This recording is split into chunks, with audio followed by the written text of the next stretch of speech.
Liane here. I hope you're doing well. Well, I'm really excited about today because I have one of my favorite writers. This is the dark olive Kaweco Classic Sport.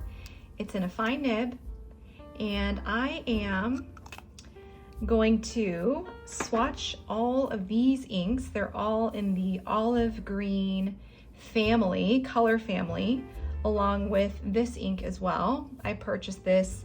It's 10 milliliters at the Kinokuniya bookstore here in Seattle's Chinatown. Aside from this 10 milliliter bottle, these are ink recommendations that I got from my viewers who left really just wonderful feedback in the comment section. And so I purchased these ink samples, most of them through Van Ness. This one here is from Anderson Pens. But these are all, actually, except for this. This is Wearingeul's Path that I purchased. Well, I purchased this ink because it's a South Korean brand, and I am Korean American, so I wanted to represent my roots here. So I have this ink sample, but the rest are recommendations from my viewers, and so I'm really excited to swatch these out. I just got a comment yesterday. Someone had left a comment recommending Troublemaker's Kelp tea. However, I looked online and I just didn't see any samples that were being sold anywhere. I would need to buy like a full bottle, and I found it on Galen Leather. So if anybody has any ink samples or knows where I can get some ink samples of the Troublemaker inks, please let me know. I would love to try those out. So why don't we go ahead and get started with the swatches. Have J. Herbin, olive green, Sailor's Rikyu-Cha, Diamine Safari, Monteverde Olivine, Wearingeul Path, Rohrer and Klingner's Goldgrun Old Green. I have Colorverse Project 15 APSC. And then I have Robert Oster Avocado. Now, looking online, I know that there are so many other olive greens out there. I just decided to select the ones that were viewer recommendations. The first ink that we're swatching is the J. Herbin Vert Olive, the olive green. You can see it took me a few attempts to try to make sure I got an adequate ink swatch, and I think in hindsight I just didn't put down enough ink to begin with. So I couldn't really get much shading because of the lack of ink I had put down.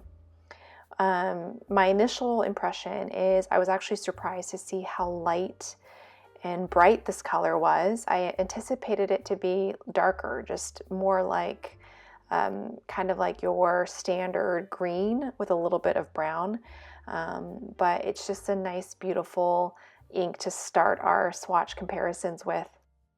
Now, this is an ink that I've seen on a lot of other people's channels. It seems like a really popular green, and I could see why. My initial impression, I was really pleased. I was really impressed actually with the medium green color and the sort of shading that I saw too on the ink swatch. Has just the slightest hint of brown, I would say, but it's just got like an earthy green that I really like. And right away, this is a color that I really prefer over the J. Herbin Vert Olive, just because it's more of a medium green, and I'm looking forward to inking it up in one of my pens. Next up is Wearingeul Path, and I really like this color as well. It definitely was more brown. It was more of a brownish green, and it reminds me of just like a darker version of Pilot Iroshizuku's Inoho. And what was really surprising to me is I didn't know that it was a shimmering ink. And so when the ink dried, I noticed just the slightest hint of shimmer. And it was really beautiful, like just a little dusting of fairy dust. Really, really faint and an elegant shimmer.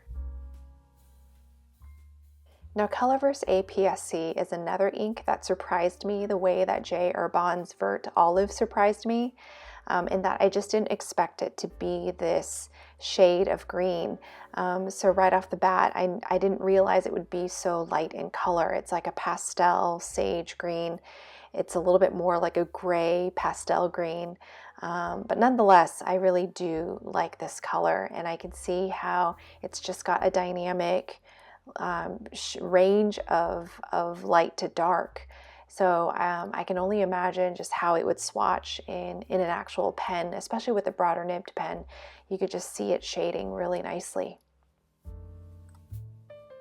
Now, this Robert Oster Avocado shade, or ink swatch, was surprising to me too, in that I didn't realize it would be so muted in color, just like the Colorverse APS-C. However, I noticed that when it dried, it definitely dried a little bit more yellow compared to the Colorverse APS-C, which seemed to dry a little bit more cool toned. But the Avocado, as it dried, leaned a little bit more yellow, and also had a little bit of pink in it as well, which was a nice surprise. Now, Monteverde Olivine is a color that instantly impressed me when I was able to see the swatch. It's just that sort of olive green color that I imagine it to be, and it just impressed me with the amount of color saturation. And what I also like about this color is that it's just got the slightest hint of brown.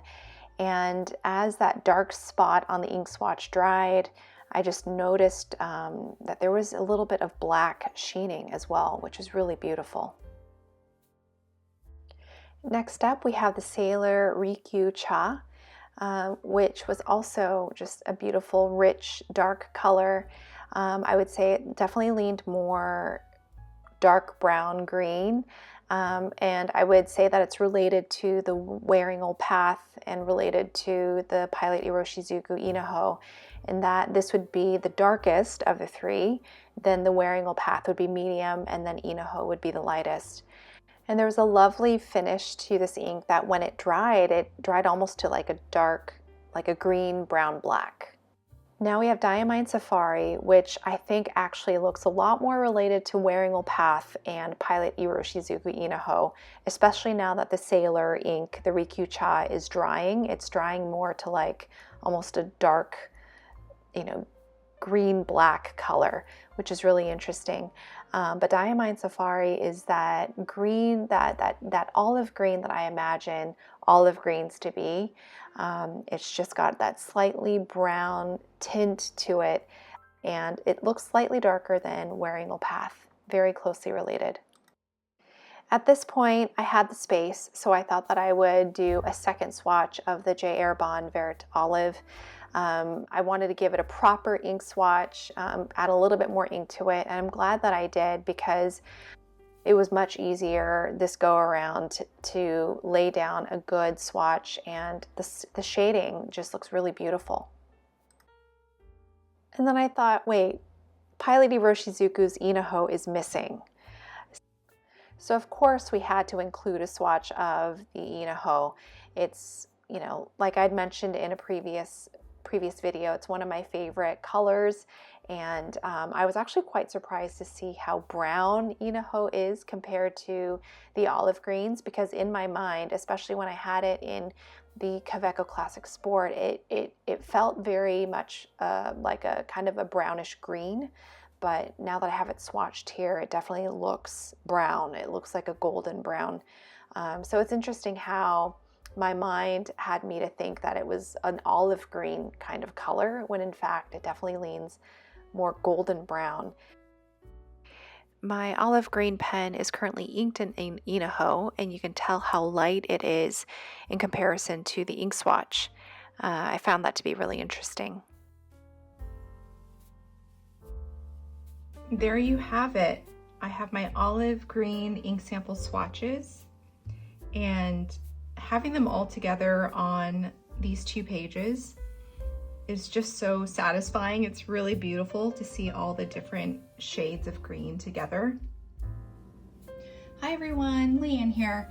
I caught some really good morning light, and so I wanted to showcase these inks now that they're all dry and be able to talk a little bit about my favorites, my family's favorites, and just some chit-chatting. I asked each of my family members what their favorites were. My husband and my son both really liked the Rohrer and Klingner's Goldgrun. My daughter really liked the Robert Oster Avocado, and I personally gravitated to this Diamine Safari, and I'll bring up the inks just for a closer inspection. The Robert Oster Avocado, I don't know if the camera can pick it up, but it does have that pink dual shading, I think that's what you might call it.